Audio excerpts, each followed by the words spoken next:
Salut tout le monde, j'espère que vous allez bien. On se retrouve aujourd'hui pour une petite vidéo conseil avec Prada et Shadow lors de vos balades, une difficulté qu'on rencontre beaucoup et je vais vous expliquer pourquoi et surtout vous dire comment faire dès le début avec votre chiot, même s'il n'est jamais trop tard avec le chien adulte, pour éviter ce genre de petits soucis. C'est parti!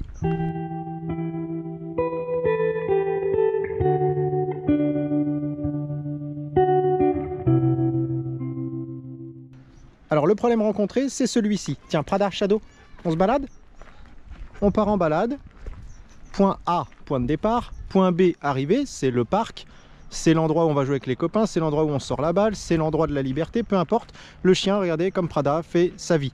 Et puis à un moment donné, je vais lui demander un petit, comme ça, parce que le contexte me contraint une fois de temps en temps. Je vais demander un petit demi-tour, parce qu'il y a un chien qui arrive, parce que simplement, la route est barrée, il faut faire un demi-tour. Et du coup, je vais faire, tiens, Prada, Shadow, demi-tour. On fait notre demi-tour.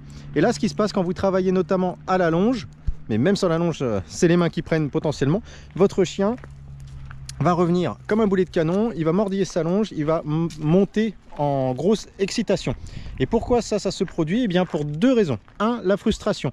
Le chien n'est jamais habitué à faire des demi-tours réguliers. Il considère qu'on le va jusqu'au point final qui est la libération, le jeu, l'interaction avec un copain ou autre, donc il fonce et dès qu'on lui demande un demi-tour, ah ça m'agace, donc si ça m'agace, je bouffe ma longe, je bouffe les mains, je m'excite, je saute, je fais plein de bêtises entre guillemets. Donc ça c'est la première explication. Et puis la deuxième, c'est que quand vous allez travailler des petits suivis naturels, des petits rappels, vous allez faire un truc tout bête, c'est ça, c'est Prada, demi-tour, ah oui super, bravo le demi-tour, bon mais je paye. Et en fait quand je vais payer, vous avez vu là c'est monté un petit peu. Quand je vais payer, je vais habituer mon chien à faire des demi-tours excités, des demi-tours où on pète un peu un plomb et on prend tout de suite une récompense. Donc mon chien monte en excitation sur les demi-tours. C'est une action qui n'est soit pas normale et habituelle pour lui, soit qui est habituelle au sens où elle est synonyme de montée d'excitation. Donc une fois qu'on a dit ça, et vous allez vous retrouver notamment ceux qui ont des malous, moi j'en ai plein en stage, on fait un demi-tour, le chien direct il saute à la longe, il bouffe, il grignote tout parce que, encore une fois, donc cette frustration ou cette surexcitation. Donc pour le travailler naturellement, Prada, Shadow, demi-tour.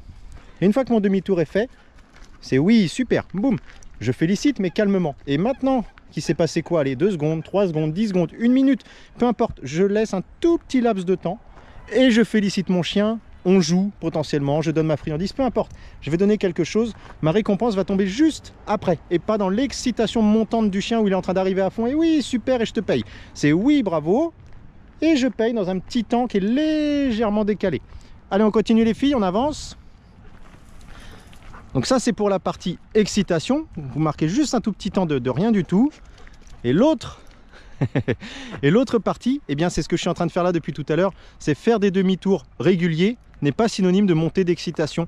On peut faire demi-tour sans rien dire pour l'exemple. Hop, je fais mon demi-tour. Ça va revenir un petit peu vite ou pas, mais en tout cas là je ne marquerai pas plus que ça, voire je ne marquerai pas du tout. Le demi-tour est normal, on se promène. Donc là je dis rien, je suis en train d'avancer, j'entends rien derrière moi. Ça y est, ça commence à arriver.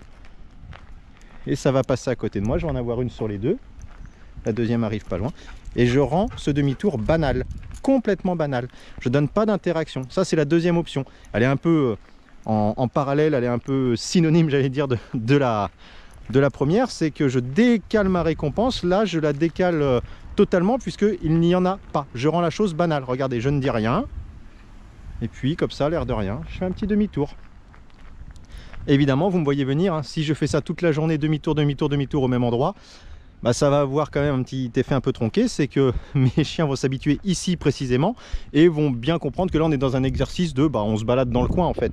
Donc vous le faites ici 2-3 fois, puis vous le faites un peu plus loin au bord de ce lac par exemple, et puis vous le faites dans la balade suivante et de temps en temps régulièrement, juste pour que ce demi-tour ne soit pas quelque chose d'exceptionnel à chaque fois et synonyme de grosse excitation ou frustration. Et voilà donc pour cette petite vidéo, un petit conseil rapide, simple, efficace. N'hésitez pas à le mettre en application avec votre chiot pour bien démarrer. Et puis avec votre chien, c'est les mêmes principes, hein. Toujours un chien adulte, on reprend des principes éducatifs de base. C'est pas parce que le chien a un certain âge qu'il doit, par l'opération du Saint-Esprit, tout comprendre. il faut reprendre des bases, tout simplement. On reprend à zéro pour bien faire le travail. Donc c'est important, cette gestion de l'excitation, gestion des émotions. Ça se produit sur les demi-tours, ça se produit dans plein d'autres actions, sur les bons jours ou autres, hein. On fait toujours des exercices pour faire redescendre le chien. Dès qu'on a une difficulté, on doit se remettre au travail et comprendre pourquoi ça ne fonctionne pas. Tout simplement parce que potentiellement, dans l'apprentissage, j'ai fait ce que je vous expliquais un petit peu avant, monter l'excitation, ou j'ai rendu la chose trop rare. Donc ça, c'est très important. J'en profite, hein, dès que vous voyez des conseils sur internet, y compris les miens, pensez et réfléchissez. C'est pas parce qu'on vous dit les rappels, les suivis naturels, il faut faire des demi-tours, il faut motiver à fond le chien, qu'il faut l'appliquer à la lettre. Oui, on prend le principe de base, faites attention parce qu'on a toujours des petites dérives sur tel ou tel principe d'éducation que l'on met en place. C'est avec des chiens sensibles tels que les Malinois, pour ne parler que d'eux, mais tout chien un peu de travail, un peu sensible dans l'émotion, eh bien le chien va vite monter en excitation si on rend la chose trop rare. Et si on lui paye à chaque fois qu'il fait un super demi-tour à fond, qu'on lui donne son jouet tout de suite et qu'on le défoule dans tous les sens, eh bien le jour où j'ai pas mon jouet, bah, c'est la longe qui va prendre, c'est la main qui va prendre, c'est autre chose qui va prendre. Donc pensez à ça, gestion d'émotion en parallèle de votre éducation, de l'obéissance en tant que telle. Donc j'espère que cette vidéo va vous apporter des choses, va vous permettre de progresser. Et puis nous, on va vous dire à très bientôt avec Prada, avec Shadow, pour de nouvelles vidéos sur notre chaîne Meiko Malinois. Allez, ciao! Et pas de waf, il y a du monde autour, on reste sobre, hein. Excellent!